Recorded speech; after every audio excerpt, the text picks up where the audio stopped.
Hello and welcome to you. देखो अभी हम लोग न्यूमैन प्रोजेक्शन और सॉहर्स प्रोजेक्शन पर थोड़ा डिस्कस करेंगे। तो न्यूमैन प्रोजेक्शन क्या होता है और सॉहर्स प्रोजेक्शन क्या होता है, हम लोग ये देखने वाले हैं। न्यूमैन प्रोजेक्शन मतलब न्यूमैन प्रक्षेपण और सॉहर्स प्रोजेक्शन मतलब सॉहर्स प्रक्षेपण। ये किसी भी मॉलिक्यूल को रिप्रेजेंट करने का एक तरीका है, मॉलिक्यूल को देखने का एक तरीका है। जैसे मैं बात करूं कि मान लो मेरे पास एथेन मॉलिक्यूल है। क्या है? एथेन।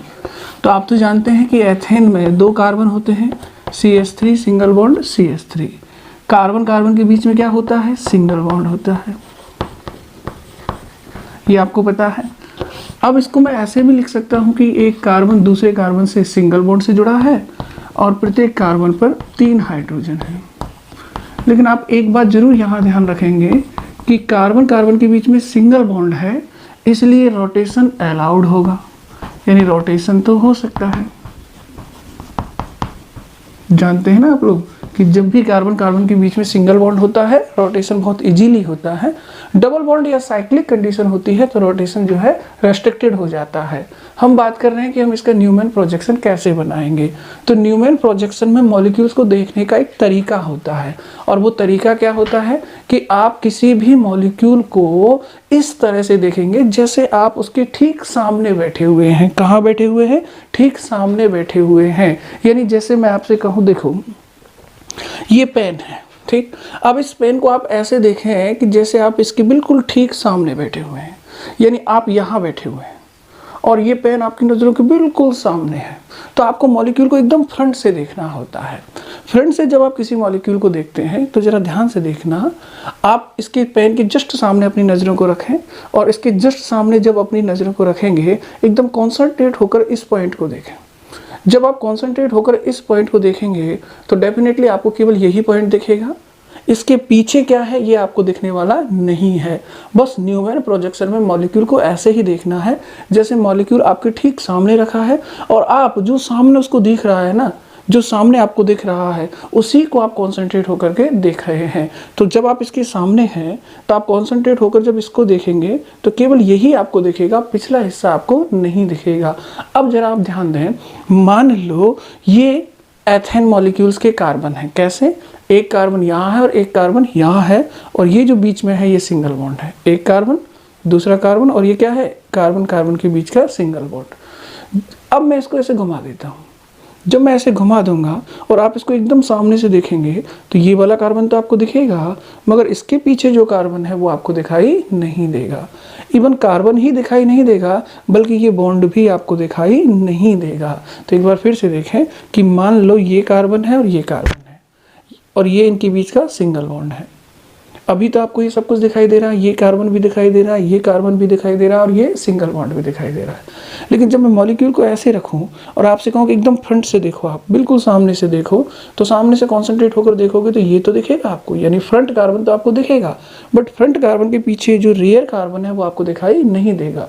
रेयर कार्बन ही नहीं बल्कि कार्बन कार्बन के बीच का ये सिंगल बॉन्ड भी आपको दिखाई नहीं देगा। न्यूमैन प्रोजेक्शन को देखने का तरीका यही है कि मॉलिक्यूल को आप ऐसे देखें जैसे आप उसके बिल्कुल जस्ट सामने हैं, तो सामने वाला पोर्शन आपको सारा दिखाई देगा, बट उसकी जो पीछे आ रहा है वो पोर्शन वो आपको दिखाई नहीं देगा। तो जरा ध्यान दें, मान लो ये कार्बन है, ये भी कार्बन है, आप सामने से देख रहे हैं, आपको ये कार्बन दिखाई दे रहा है, पीछे वाला कार्बन नहीं दिखाई दे रहा और ये बॉन्ड भी आपको दिखाई नहीं दे रहा, ठीक। अब इस कार्बन पर 3 ग्रुप लगे होंगे और इस पर भी 3 ग्रुप लगे होंगे। अगर मान लो इस कार्बन का एक ग्रुप ऊपर की तरफ हो ऐसे और इस कार्बन का भी एक ग्रुप ऊपर की तरफ हो ऐसे, तो जरा देखो इस ग्रुप के जस्ट सामने ये ग्रुप आएगा कि नहीं आएगा? मैं क्या कह रहा हूँ, ये कार्बन आपको दिखाई दे रहा है, ये कार्बन आपको दिखाई नहीं दे रहा। इस कार्बन से एक ग्रुप लगा हुआ है ऐसे इस जगह पर, ठीक है। अब पीछे वाला जो कार्बन है उस पर भी एक ग्रुप लगा है इस जगह पर, तो एक ग्रुप इस जगह पर है और एक ग्रुप इस जगह पर है। तो सामने वाले कार्बन का ये ग्रुप तो आपको दिखाई देगा, लेकिन पीछे वाले कार्बन का ये ग्रुप आपको दिखाई नहीं देगा। क्यों नहीं देगा? क्योंकि इस ग्रुप के द्वारा ये ग्रुप कंप्लीटली कवर कर लिया जाएगा। तो जब आप मॉलिक्यूल को एकदम फ्रंट से देखेंगे तो ये कार्बन दिखेगा, इस कार्बन से जुड़ा हुआ ये ग्रुप भी आपको दिखाई देगा। लेकिन अगर पिछले वाले कार्बन का ग्रुप भी ऊपर ही है इस तरह से, तो ये ग्रुप आपको दिखाई देने वाला नहीं है। क्लियर? अब देखो, ये कार्बन है, इस पर एक ग्रुप ऐसे लगा हुआ है, एक ग्रुप मान लो ऐसे लगा हुआ है, तो ये भी आपको दिखाई देगा क्योंकि ये तो आपकी नज़रों के जस्ट सामने है। लेकिन मान लो रियर कार्बन जो है उसका भी एक ग्रुप इधर ही है, तो रियर कार्बन का ग्रुप ये रहा और फ्रंट कार्बन का ग्रुप ये रहा। तो ये जो फ्रंट कार्बन का ग्रुप है ये रियर कार्बन वाले ग्रुप को ढक लेगा, इसलिए आपको फ्रंट कार्बन का ये ग्रुप तो दिखाई देगा, लेकिन रियर कार्बन का ये ग्रुप आपको दिखाई नहीं देगा। सेम ऐसे ही ये फ्रंट कार्बन है, 3 ग्रुप होंगे, एक ये रहा, एक ये रहा और एक मान लो ये रहा। सही है? अब ये वाला ग्रुप आपको दिखाई देगा, लेकिन चूंकि ये तो आपको दिखाई दे रहा है, लेकिन पीछे वाले कार्बन का भी ग्रुप अगर इसी तरफ हुआ तो ये ग्रुप इसके द्वारा कवर कर लिया जाएगा, इसलिए ये आपको दिखाई नहीं देगा। मैं उस सिचुएशन को एज्यूम करवाने की कोशिश कर रहा हूँ जिस सिचुएशन में आप मॉलिक्यूल को फ्रंट से देख रहे हैं और हम न्यूमैन प्रोजेक्शन की बात कर रहे हैं। जब भी आप मॉलिक्यूल को फ्रंट से देखेंगे, मॉलिक्यूल आपकी नज़रों के ठीक सामने होगा, मगर वो इस तरह से रखा होगा। इस तरह से जब रखा हुआ होगा तो फ्रंट कार्बन आपको दिखाई देगा, रियर कार्बन आपको दिखाई नहीं देगा। फ्रंट कार्बन का जो ग्रुप ऊपर है वो भी दिखेगा, जो ग्रुप इस तरफ है वो भी दिखेगा और जो ग्रुप इस तरफ है वो भी दिखेगा। लेकिन अगर रियर कार्बन के ग्रुप भी ऐसे ही हुए, एक ग्रुप ऊपर हुआ, तो ये ऊपर वाला ग्रुप फ्रंट कार्बन के ऊपर वाले ग्रुप द्वारा ढक लिया जाएगा, इसलिए फ्रंट कार्बन का ये ग्रुप तो दिखाई देगा, लेकिन रियर कार्बन का ये ग्रुप आपको दिखाई नहीं देगा। ठीक इसी तरह से फ्रंट कार्बन का ये ग्रुप तो आपको दिखाई देगा, लेकिन अगर रियर कार्बन का ग्रुप भी इधर ही है तो ये ग्रुप फ्रंट कार्बन के इस ग्रुप द्वारा ढक लिया जाएगा, इसलिए आपको फ्रंट का ये ग्रुप दिखाई देगा, रियर का ये ग्रुप दिखाई नहीं देगा। ऐसे ही अगर फ्रंट कार्बन का ग्रुप इधर है तो ये तो आपको दिखाई देगा, लेकिन अगर रियर कार्बन का ग्रुप भी इधर ही है तो ये वाला ग्रुप फ्रंट कार्बन के इस ग्रुप द्वारा कंप्लीटली ढक लिया जाएगा, इसलिए ये तो दिखेगा लेकिन इसके पीछे का ये दिखाई नहीं देगा। कुल मिलाकर ये दिखेगा, इसके पीछे का ये ग्रुप दिखाई नहीं देगा, ये दिखेगा, इसके पीछे रियर कार्बन का ये ग्रुप दिखाई नहीं देगा अगर इस तरह से है तो।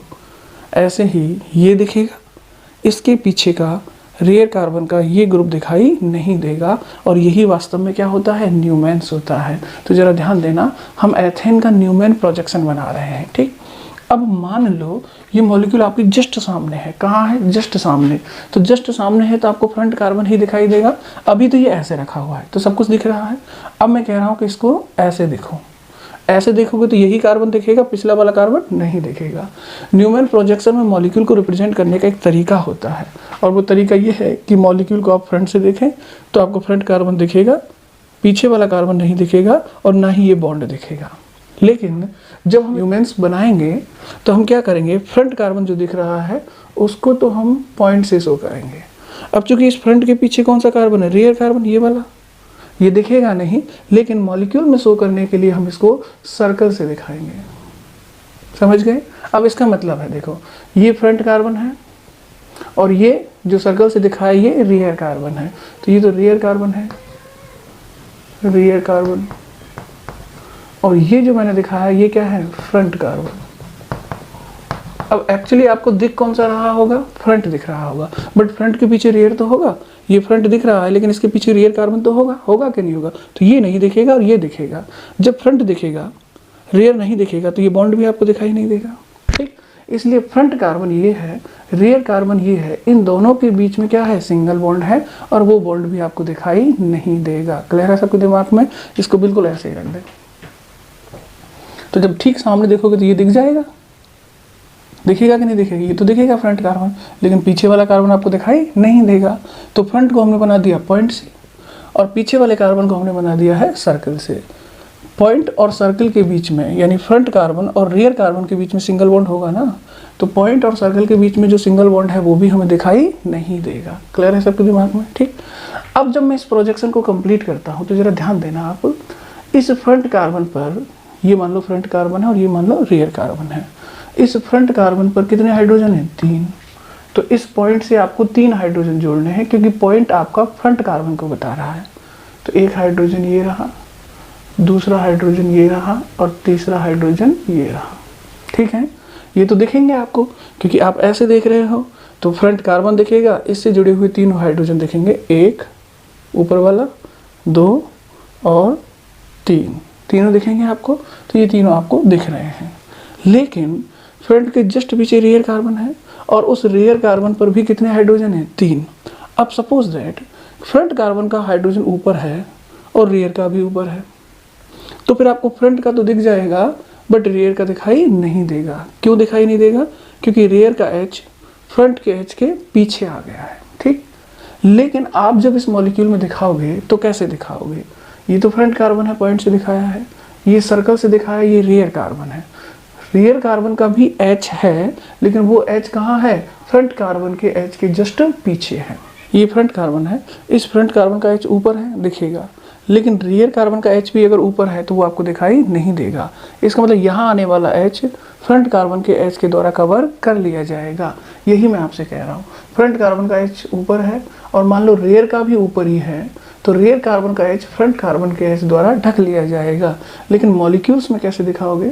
तो मॉलिक्यूल्स में हम इसको ऐसे दिखा सकते हैं कि भाई ये इसके पीछे एक बॉन्ड है, ये यहाँ से स्टार्ट होगा। ध्यान रहे, फ्रंट कार्बन का बॉन्ड जो है यहीं से स्टार्ट होगा और रियर कार्बन चूंकि सर्कल से बनाया है तो सर्कल से स्टार्ट करना, और इसका भी एक हाइड्रोजन होगा, होगा कि नहीं होगा?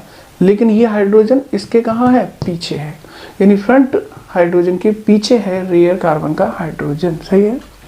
अच्छा, चूंकि रियर कार्बन पर भी 3 हाइड्रोजन होंगे तो एक हाइड्रोजन तो हमने रियर का ऐसे दिखा दिया, दूसरे रियर कार्बन का हाइड्रोजन इस तरह से होगा, ये फ्रंट का हाइड्रोजन है और ये रियर का है। अब आप खुद देखो, ये ऐसे है, फ्रंट कार्बन दिख रहा है, ये फ्रंट का हाइड्रोजन है, इसके जस्ट पीछे रेयर का हाइड्रोजन, ये नहीं दिखेगा।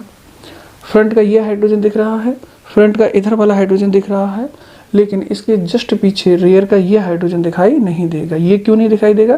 क्योंकि ये इसके द्वारा ढक लिया जाएगा। तो ये देखो, ये फ्रंट का हाइड्रोजन है, ये तो दिखेगा, लेकिन रियर का हाइड्रोजन सर्कल से स्टार्ट हो रहा है, ये हाइड्रोजन नहीं दिखेगा। क्यों? क्योंकि ये इसने ढक लिया होगा, तो इसने इसको क्या कर रखा होगा? कवर कर रखा होगा। ठीक, 2 हाइड्रोजन हो गए। अब आप बताओ, इस पर 3 हाइड्रोजन है, 1 2 3, तीनों दिखेंगे। इस पर भी 3 है, 1 नहीं दिखेगा, 2 नहीं दिखेगा, 3 नहीं दिखेगा। क्यों नहीं दिखेगा? क्योंकि ये हाइड्रोजन इस हाइड्रोजन ने ढक रखा होगा। तो ये वाला जो हाइड्रोजन है ये तो है फ्रंट का, रियर का जो हाइड्रोजन होगा वो इसके जस्ट कहाँ आएगा? पीछे आएगा। तो ये फ्रंट का हाइड्रोजन है और ये किसका हाइड्रोजन है? रेयर का हाइड्रोजन है। मॉलिक्यूल को हमने ऐसे देखा है जैसे वो बिल्कुल हमारी नज़रों के सामने है, और जब हम इस तरह का रिप्रेजेंटेशन करते हैं ना, तो इसी रिप्रेजेंटेशन को हम लोग न्यूमैन प्रोजेक्शन बोलते हैं। क्या बोलते हैं? Newman projection. तो इस मॉलिक्यूल को बड़े आसानी से देख सकते हो आप। देखो, ये ऐसे है, ये फ्रंट कार्बन है और ये कौन सा कार्बन? Rear carbon. अब बताओ, फ्रंट दिखेगा या रियर? केवल फ्रंट दिखेगा। फ्रंट कार्बन के 3 हाइड्रोजन है, एक ऊपर, एक इधर और एक इधर, तीनों दिखेंगे, लेकिन रियर कार्बन के 3 हाइड्रोजन आपको नहीं दिखेंगे इस कंडीशन में। कैसे? फ्रंट का ऊपर है तो रियर का भी ऊपर है, तो रियर का फ्रंट के हाइड्रोजन द्वारा कवर हो जाएगा। फ्रंट का इधर है तो रियर का भी इधर है, तो रियर का जो हाइड्रोजन आएगा वो फ्रंट के हाइड्रोजन द्वारा कवर हो जाएगा। फ्रंट का इधर है तो रियर कार्बन का भी इधर है, तो फ्रंट के हाइड्रोजन द्वारा रियर का हाइड्रोजन कवर हो जाएगा। कुल मिला के बात ये है कि ये फ्रंट कार्बन है, इसके 3 हाइड्रोजन, 1 2 और 3। ये रियर कार्बन है जिसको सर्कल से दिखाया है। फ्रंट और रियर के बीच में सिंगल बॉन्ड होगा, वो हमें दिखाई नहीं देगा। रियर कार्बन से जुड़ा हुआ ये हाइड्रोजन फ्रंट के इस हाइड्रोजन द्वारा कवर होगा। रियर कार्बन का ये वाला हाइड्रोजन फ्रंट के इस हाइड्रोजन द्वारा कवर हो जाएगा। रियर कार्बन का ये हाइड्रोजन फ्रंट के इस हाइड्रोजन द्वारा कवर हो जाएगा। इसलिए इसके पीछे ये है, इसके पीछे ये है और इसके पीछे ये है, तो हमें केवल ये दिखाई देगा, ये दिखाई देगा, ये दिखाई देगा और ये फ्रंट कार्बन दिखाई देगा। रियर कार्बन यानी पीछे वाला कार्बन और उसके तीनों हाइड्रोजन इस सिचुएशन में हमें दिखाई देने वाले नहीं है। तो न्यूमैन प्रोजेक्शन का मतलब समझ गए कि न्यूमैन प्रोजेक्शन में मॉलिक्यूल को एकदम फ्रंट से यानी सामने से आपको देखना होगा। अब देखो इस न्यूमैन में क्या कंडीशन हो सकती है। एथेन मॉलिक्यूल है, इसका न्यूमैन प्रोजेक्शन बना रहा हूँ, ठीक। तो आपको पता है कि जब आप इसको जस्ट सामने से देखेंगे तो केवल आपको फ्रंट कार्बन दिखाई देगा जिसको हमने पॉइंट से बना दिया है। इसके पीछे का रियर कार्बन आपको दिखाई नहीं देगा, उसको हमने सर्कल से बना दिया है। तो बताओ ये तो है फ्रंट कार्बन और ये कौन सा है, रियर कार्बन। फ्रंट और रियर के बीच में सिंगल बॉन्ड होगा, वो भी आपको दिखाई नहीं देगा। अब फ्रंट कार्बन पर कितने हाइड्रोजन होंगे, 3। तो एक हाइड्रोजन, दूसरा हाइड्रोजन और तीसरा, ये तीनों हाइड्रोजन आपको दिखाई देंगे। लेकिन रियर कार्बन पर भी 3 हाइड्रोजन होंगे और मान लो रियर कार्बन के हाइड्रोजन भी ठीक वैसे ही हैं जैसे फ्रंट के हैं, यानी रियर कार्बन का एक हाइड्रोजन जो है वो फ्रंट कार्बन के हाइड्रोजन के पीछे है, इसके पीछे आ गया है इसका हाइड्रोजन, ठीक। ऐसे ही रियर कार्बन का दूसरा हाइड्रोजन जो है वो फ्रंट कार्बन के इस हाइड्रोजन के कहाँ चला गया है, पीछे। ऐसे ही रियर कार्बन का तीसरा हाइड्रोजन जो है ये वाला, ये फ्रंट कार्बन के इस हाइड्रोजन के पीछे चला गया है, इसलिए हमें 1, 2, 3 हाइड्रोजन और फ्रंट कार्बन दिखाई देगा। रियर कार्बन और उसके तीनों हाइड्रोजन हमें दिखाई देने वाले नहीं हैं, ठीक। ये न्यूमैन प्रोजेक्शन है। अब मान लो थोड़ा सा सपोज करो कि फ्रंट कार्बन और रियर कार्बन के बीच में तो सिंगल बॉन्ड है ना। अगर फ्रंट कार्बन और रियर कार्बन के बीच में सिंगल बॉन्ड है तो रोटेशन हो सकता है। रोटेशन हो सकता है तो मैं इस रियर कार्बन को, सर्कल को हल्का सा रोटेट करता हूँ, ठीक। यानी ये जो रियर कार्बन है जो सर्कल से दिखाया है इसको मैं घुमा सकता हूँ। क्यों? क्योंकि फ्रंट और रियर कार्बन के बीच में क्या है, सिंगल बॉन्ड, और सिंगल बॉन्ड के अराउंड रोटेशन हो सकता है। यानी मैं आपसे ये कह रहा हूँ, मैं इसको ऐसे घुमा सकता हूँ ना, एक कार्बन को फिक्स करते हुए दूसरे कार्बन को घुमा सकता हूँ। इसको फिक्स कर दूँ, इसको रोटेट कर सकता हूँ। वही काम मैं यहाँ कर रहा हूँ।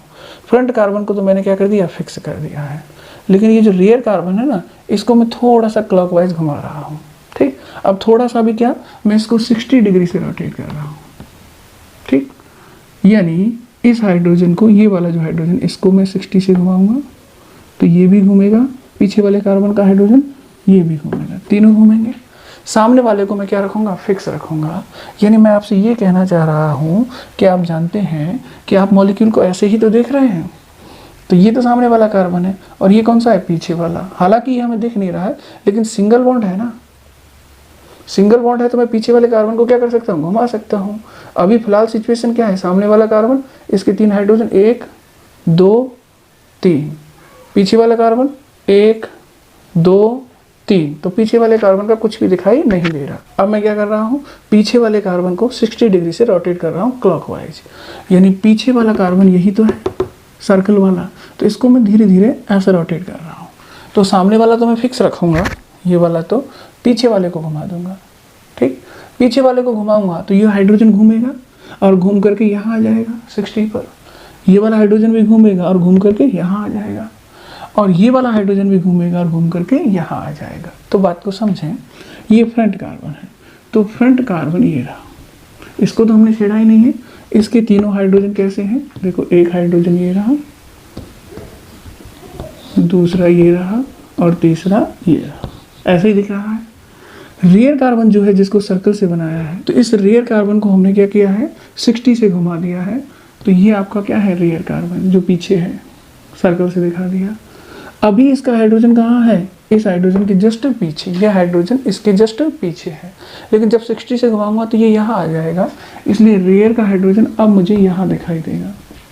समझ गए?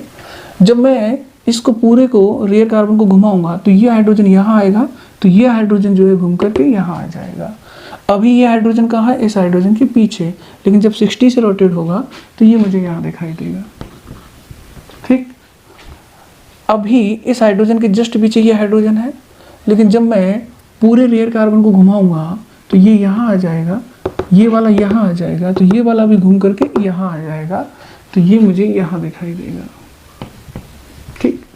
ये भी न्यूमैन है और ये भी न्यूमैन है, दोनों ही न्यूमैन है, क्योंकि दोनों में ही मॉलिक्यूल्स को हम कहाँ से देख रहे हैं, सामने से देख रहे हो। सिंपली एज्यूम करो ये आपका फ्रंट कार्बन है और ये आपका रेयर कार्बन है, तो बताओ आपको फ्रंट दिखेगा, रेयर नहीं दिखेगा। फ्रंट और रेयर के बीच का सिंगल बॉन्ड भी आपको दिखाई नहीं देगा, ठीक। तो फ्रंट दिख रहा है, रेयर नहीं दिख रहा। अब फ्रंट के 3 हाइड्रोजन, एक हाइड्रोजन, दूसरा हाइड्रोजन, तीसरा हाइड्रोजन, तीनों हाइड्रोजन दिखेंगे। रेयर के तीनों हाइड्रोजन, एक हाइड्रोजन ये रहा, ये हाइड्रोजन नहीं दिखेगा, क्यों? क्योंकि ये फ्रंट के इस हाइड्रोजन द्वारा कवर हो जाएगा, तो केवल फ्रंट का दिखेगा, रेयर का नहीं दिखेगा। वापस आओ, रेयर का ये हाइड्रोजन भी नहीं दिखेगा, क्यों? क्योंकि ये फ्रंट के इस हाइड्रोजन द्वारा कवर हो जाएगा। होगा कि नहीं होगा? वापस आ जाओ कार्बन पर, ये फ्रंट कार्बन और ये रेयर कार्बन, सही है। अब देखो फ्रंट कार्बन का एक हाइड्रोजन इधर भी तो होगा और रेयर का भी इधर होगा, लेकिन फ्रंट के इस हाइड्रोजन द्वारा रेयर का ये हाइड्रोजन नहीं दिखेगा, तो इसने इसको कवर कर लिया। वापस कार्बन पे आओ, इसने इस कार्बन को कवर कर लिया, हाइड्रोजन, इस हाइड्रोजन ने इस हाइड्रोजन को कवर कर लिया। वापस आओ, इस हाइड्रोजन ने इस हाइड्रोजन को कवर कर लिया। तो आपको केवल फ्रंट कार्बन और उसके तीनों हाइड्रोजन दिख रहे हैं, लेकिन आपको पता है कि फ्रंट और रेयर कार्बन दोनों के बीच में बॉन्ड कैसा है? सिंगल ही है, इसलिए मैं रेयर कार्बन को घुमा सकता हूँ ना। और अगर मैं रेयर कार्बन को घुमाऊंगा तो इसके हाइड्रोजन की स्थिति भी बदल जाएगी। अभी रेयर कार्बन का हाइड्रोजन ऊपर है, लेकिन जब मैं 60 से घुमा दूंगा तो ये घूम करके इधर आ जाएगा ना, आएगा कि नहीं आएगा? ठीक, ऐसे ही रेयर कार्बन का हाइड्रोजन कहाँ है? यहाँ। जब 60 से घूमेगा तो ये इधर आ जाएगा, आएगा कि नहीं आएगा? इसका मतलब फ्रंट के पीछे जो रेयर कार्बन है, यहाँ जो सिंगल बॉन्ड है इन दोनों के बीच में, इसलिए मैं इस रेयर कार्बन को घुमा सकता हूँ। जब मैं रेयर कार्बन को घुमाऊंगा ना, तो रेयर कार्बन के हाइड्रोजन भी घूम जाएंगे और उस स्थिति में आपको ये सब दिखाई देने लग जाएगा। तो ये फ्रंट है, ये रेयर है, मैंने रेयर को घुमा दिया है 60 से, ये हाइड्रोजन मुझे यहाँ दिख रहा है, ये वाला हाइड्रोजन मुझे यहाँ दिखेगा, 60 से घुमा है, और ये वाला हाइड्रोजन घूम करके मुझे यहाँ दिखेगा। दिखेगा कि नहीं दिखेगा? फ्रंट को मैंने नहीं घुमाया। इन दोनों को ही हम लोग न्यूमेंस बोलते हैं। क्या बोलते हैं? न्यूमेंस। लेकिन ये जो न्यूमेंस है ना, इसे हम लोग इक्लिप्सिड न्यूमेन बोलते हैं, और इसको हम लोग स्टेगर्ड न्यूमेन बोलते हैं। हिंदी में बोलते हैं ग्रसित, और इसे बोलते हैं सांत्रित। ठीक, तो ग्रसित रूप में फ्रंट वाला कार्बन रेयर वाले कार्बन को पूरी तरह से कवर करेगा, फ्रंट वाले कार्बन के तीनों ग्रुप रेयर वाले कार्बन के तीनों ग्रुप को पूरी तरह से कवर करेंगे, इसलिए फ्रंट कार्बन के ही तीनों ग्रुप दिखाई देंगे। लेकिन जब ग्रसित रूप को हम लोग 60 से रोटेट करके स्टेगर्ड में बदल देंगे तो हमें फ्रंट कार्बन दिखाई देगा, बट रेयर तो कभी दिखाई नहीं देगा, क्योंकि रेयर तो उसके पीछे ही रहेगा। लेकिन रेयर कार्बन के तीनों ग्रुप भी हमें दिखाई देने लग जाएंगे, तो इसे कहते हैं स्टेगर्ड और इसे कहते हैं इक्लिप्सिड। बात क्लियर है? हमें मॉलिक्यूल को फ्रंट से देखना है तो फ्रंट वाले कार्बन के तो तीनों ग्रुप दिखाई देंगे, रेयर वाले कार्बन के तीनों ग्रुप दिखाई दे भी सकते हैं और नहीं भी दे सकते। अगर आपका इक्लिप्सिड है तो फ्रंट वाले कार्बन के तीनों ग्रुपों ने पीछे वाले कार्बन के तीनों ग्रुपों को कंप्लीटली ढक रखा होगा, इसलिए पीछे वाले कार्बन का कोई भी ग्रुप दिखाई नहीं देगा। कब? इक्लिप्सिड फॉर्म में, यानी ग्रसित फॉर्म में। लेकिन अगर आपने उसको रोटेट कर दिया है 60 से, तो फिर आपको रेयर कार्बन के भी तीनों ग्रुप दिखाई देने लगेंगे, और इस फॉर्म को हम लोग स्टेगर्ड फॉर्म कहेंगे। क्या कहेंगे? स्टेगर्ड फॉर्म, यानी सांत्रित रूप कहेंगे। अब देखो, ये कोई हार्ड एंड फास्ट नहीं कि मैं इसको 60 से ही रोटेट करूं, लेकिन मैंने तो सिर्फ ये बताना चाहा कि अगर रोटेशन नहीं किया है तो ग्रसित दिखेगा, 60 से कर दिया है तो जो स्ट्रक्चर दिखाई देगी वो आपका सांत्रित रूप कहलाएगा, स्टेगर्ड फॉर्म कहलाएगा। ठीक, आप इसको किसी भी एंगल से रोटेट कर सकते हैं। मान लो अगर आपने इसको 45 से रोटेट किया होता तो फ्रंट कार्बन तो वैसे के वैसे ही रहता, क्योंकि इसको तो रोटेट किया ही नहीं है, तो फ्रंट कार्बन के तो तीनों हाइड्रोजन अपनी सिचुएशन पर होते। लेकिन रेयर को हमने थोड़ा सा घुमा दिया है, और वो भी 45 से। ठीक, तो जब मैं इसको 45 से घुमाऊंगा तो ये 60 की पोजीशन है, तो ये थोड़ी सी ये वाली मान लो 45 की हो जाती, होती कि नहीं होती? ये 60 की पोजीशन है तो ये थोड़ी सी इस तरह से 45 वाली पोजीशन हो जाती। ये 60 वाली पोजीशन है तो ये थोड़ी सी इस तरह से 45 वाली हो जाती। दिखती तो तब भी आपको यही दिखते कि नहीं दिखते? यानी फ्रंट और रेयर हाइड्रोजन की अगर हम बात करें, ठीक, अगर इनके बीच का एंगल 60 डिग्री है, ये एंगल कितना है? ये फ्रंट हाइड्रोजन है और ये कौन सा है, रेयर हाइड्रोजन। फ्रंट को कांस्टेंट करते हुए रेयर को घुमा दिया है, 60 का एंगल बन गया है। अगर ये 60 का एंगल है तो आपको स्टेगर्ड दिखाई देगा। कौन दिखाई देगा, स्टेगर्ड। लेकिन अभी ये 60 का नहीं है, ये कितने का है, 45 का है। ये फ्रंट हाइड्रोजन है और ये रियर हाइड्रोजन है। अब 60 से कम है तो आपको स्टेगर्ड दिखाई नहीं देगा, हालांकि दिखाई इसमें सब कुछ देगा, बट इसे स्टेगर्ड नहीं कहेंगे। तो मैं आपसे ये कहना चाह रहा हूँ, इक्लिप्सिड और स्टेगर्ड दोनों फॉर्म हैं, ठीक। अगर हम इक्लिप्सिड फॉर्म को धीरे धीरे रियर कार्बन को घुमाना स्टार्ट करें, ठीक, और 60 पर ले आएँ तो हमें सांतरित प्राप्त हो जाएगा। लेकिन जब रियर कार्बन घूमेगा तो आपको तो पता है ना कि ये रियर कार्बन है, आपने इसको 1 डिग्री से घुमाया, एक नई सिचुएशन बनेगी। 2 डिग्री से घुमाया, एक और नई सिचुएशन। 2.5 डिग्री से घुमाया, एक और नई सिचुएशन। 30 से घुमाया और नई सिचुएशन। 35 डिग्री से घुमाया और नई सिचुएशन। यानी 60 डिग्री तक घुमाते घुमाते आपको बीच में इनफाइनाइट सिचुएशन मिलेंगे, जहाँ फ्रंट और रियर कार्बन की जो पोजीशन है वो आपको डिफरेंट डिफरेंट दिखाई देगी। तो इसलिए मैं आपसे कह रहा हूँ कि जब ये बिल्कुल इस तरह से है तो उसे आप इक्लिप्सिड कह दीजिए। जब 60 से घुमा दिया है तो आप उसे स्टेगर्ड कह दीजिए। लेकिन इक्लिप्सिड और स्टेगर्ड के बीच में इनफाइनाइट पोजीशन बनेंगे। जैसे मैंने 45 डिग्री से घुमाया तो ऐसा दिख रहा है। अगर मान लो मैं इसको 30 से घुमाता तो इससे थोड़ा सा डिफरेंट दिखता। मान लो इसे मैं 2 डिग्री से घुमाता तो इससे भी डिफरेंट दिखता कि नहीं दिखता। यानी इक्लिप्सिड और स्टेगर्ड के बीच में आप रोटेशन धीरे धीरे करते जाइए रेयर कार्बन का, आपको बहुत सारी सिचुएशन दिखाई देने लगेंगे। उन सभी सिचुएशनों को कंबाइंडली हम लोग स्क्यू या गॉच बोलते हैं। क्या बोलते हैं, स्क्यू फॉर्म या गॉच फॉर्म बोलते हैं। तो जरा ध्यान देना, मैं आपसे ये कह रहा हूँ कि फ्रंट कार्बन के हाइड्रोजन के जस्ट पीछे रियर कार्बन के हाइड्रोजन हो तो उसे ग्रसित फॉर्म बोलेंगे। और अगर हम रियर को 60 से घुमा दें तो ये सिचुएशन आएगी और उसे हम लोग सांतरित फॉर्म बोलेंगे। लेकिन ग्रसित और सांतरित के बीच में आप इनफाइनाइट सिचुएशन बना सकते हैं रियर कार्बन को घुमाकर। थोड़ा थोड़ा रियर कार्बन को घुमाते जाइए। 1 डिग्री से घुमाएंगे, एक नई सिचुएशन आएगी। 2 से घुमाइए, एक नई सिचुएशन आएगी। 30 डिग्री से घुमाइए, एक नई सिचुएशन आएगी। 45 डिग्री से घुमाइए, एक नई सिचुएशन आएगी। इसका मतलब ग्रसित और सांतरित के बीच में आप इनफाइनाइट सिचुएशन बना सकते हैं। जैसे मैंने 45 डिग्री से घुमा करके एक सिचुएशन बनाई है ना। इन इनफाइनाइट सिचुएशन को ही हम लोग स्क्यू या गॉच फॉर्म बोलते हैं। तो कुल मिलाकर एथेन जो है ना, उसके अंदर आप एक बात करते हैं इक्लिप्सिड फॉर्म की, एक बात करते हैं आप स्टेगर्ड फॉर्म की, और इन दोनों के बीच में इनफाइनाइट सिचुएशन आएंगी जिनको आप स्क्यू या गॉच फॉर्म कहते हो। ध्यान रखोगे आप लोग इस बात को। इक्लिप्सिड पूरी तरह ढक रखा होगा, स्टेगर्ड आपने 60 से रोटेट कर दिया, सब कुछ दिखाई देने लग गया, ठीक। लेकिन इनके बीच में आप रियर कार्बन को हल्का हल्का घुमा घुमा कर इनफाइनाइट सिचुएशन बना सकते हैं और वो इनफाइनाइट सिचुएशन आपके लिए स्क्यू या गॉच कहलाएंगी। तो 3 फॉर्म ध्यान रखोगे न्यूमैन प्रोजेक्शन में, इक्लिप्सिड यानी ग्रसित, स्टेगर्ड यानी सांतरित, और स्क्यू या गॉच फॉर्म कहते हैं। हिंदी में भी गॉच ही बोलेंगे, ठीक। तो गॉच फॉर्म होगी। तो 3 फॉर्म आपके दिमाग में होनी चाहिए।